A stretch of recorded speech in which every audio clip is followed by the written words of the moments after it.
Shoes खराब झाला वाटतं, स्प्रिंग तुटली वाटतं ती. तड्यात मळ्यात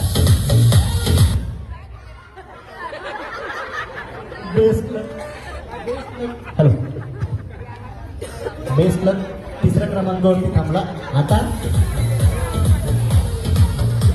एलईडी आणि एलईडी आता थोडं स्पीड मध्ये होणार आहे. तळ्यात तळ्यात मळ्यात तळ्यात मळ्यात तळ्यात मळ्यात तळ्यात तळ्यात मळ्यात मळ्यात हो हो तळ्यात मळ्यात तळ्यात. इथं काही झालंय का? जमीनवर खाली झाले की काय झालंय? तळ्यात वादा टाळा.